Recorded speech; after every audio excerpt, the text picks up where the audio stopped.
we don't really have time. You started with a quote from the PDP constitution, right?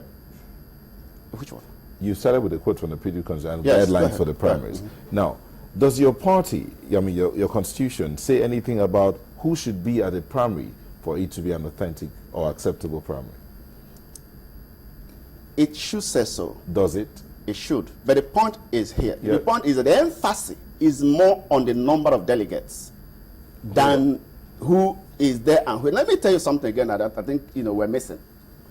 The members that Chile just railed out, governors and all that. Do you know the reason why they were all there?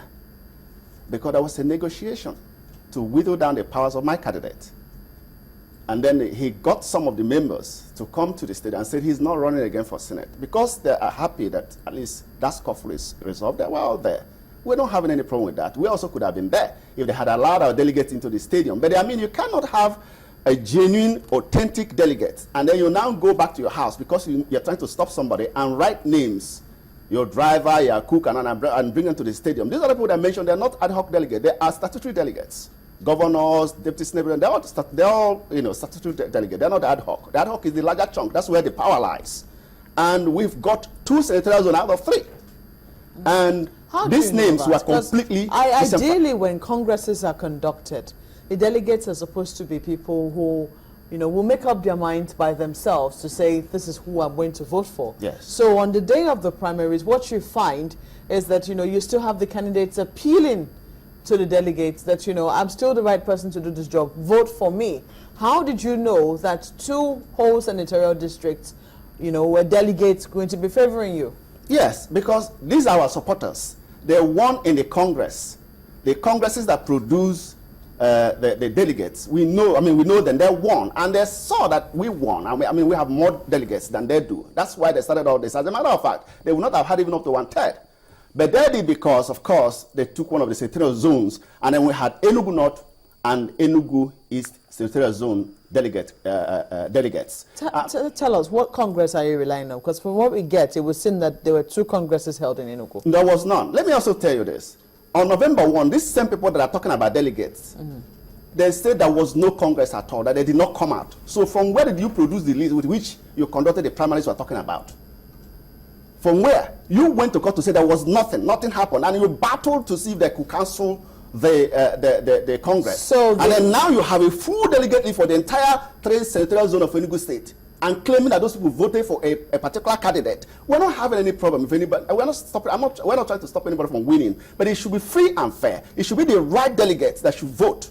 Somebody cannot buy form and stand in the sun and win election and become delegate, and his name is on the list, and he went to the court, you protected him on the day of the primaries, you disenfranchise him and bring in people that never contested the election at all, and then produce your own candidate, because that's what you had always wanted to have an issue. And you accept party members to say, yeah, okay, we have the right candidate. It's not right. Mr. Nadi, go ahead. Do 2 wrongs make it right?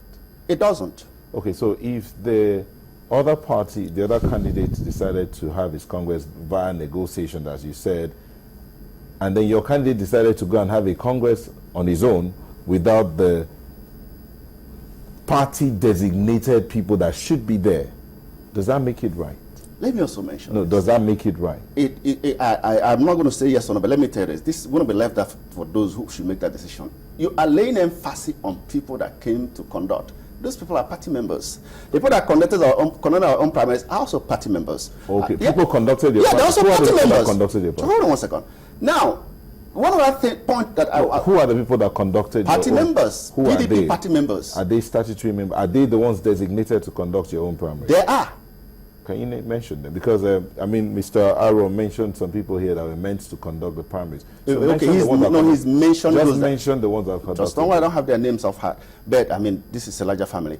He's mentioned the name of people that came from Abuja, and I've just mentioned to you now that the panel chairman said right there, my candidate told him right there, you guys told him right there, that I'm not following to where you're going to. So there's no arguing that one is established, that Abuja went to stadium, and then we had our own primary. But you see, it would have been more difficult and much more horrendous if we had allowed our members to go to the stadium to fight and throw cheers. So we decided to do the right thing, and then let's leave the decision to be, the decision to be taken somewhere. PDP is a larger family. I believe that the party will be able to solve it. We've had bigger problems than this before, and it was resolved. So we are still looking for ways to resolve the problem. But the point is that you cannot have a candidate elected by less than 1/3 of the delegates, statutory delegate and ad hoc delegate, and then you call him your candidate, party candidate, when somebody who ordinarily should win. Okay, if a proper primary was conducted, and then you ask him to just go home and say we're okay, we're fine. No, it's not right. Things are not fine that way. We have to round up, but quickly, you said your Congress held where? What was the venue of your Congress? At Filbon Hotel. Filbon Hotel. Yes. What's the capacity of Filbon Hotel? I wouldn't tell you, but it's quite large. Large enough to take 2 senatorial zones? Of course. Oh. We had, listen, let me also tell you this. We had all these things videoed, covered, their names, their faces. These are human beings. They're not, let me tell you, for you to be a delegate, you need to have your party card and also INEC PVC card. And all, properly documented. So we have the list. We will produce it. We will prove it any day, any time. Okay, as we round off now, quickly, what is the position going forward? Because for you to be a candidate, your party must also accept you at the national level. Who has the party accepted at the national level? I don't think party has accepted anybody. But because of time, they may have. I'm not so sure. Plugged in somebody's name. But they're still working on it. Decision has not been completed. It's not your candidate's name, but they plugged in, definitely. I'm not so sure. Would your candidate stay in the PDP if it doesn't go his way? Let me tell you, Ayogo is a good party man. So he will stay. A good party man is like a good family man. So he will stay. He will have to consider the general good. All right. Thank you so much. He will not, Mr. Everest Naji. We're not leaving the party for them. Okay. Thank you. Mr. Everest Naji is a member of the People's Democratic Party in Enugu State, and he's here speaking for Senator Ayogo. But thank you so much for coming on the show. Sunrise Daily will be back shortly. Please don't go away.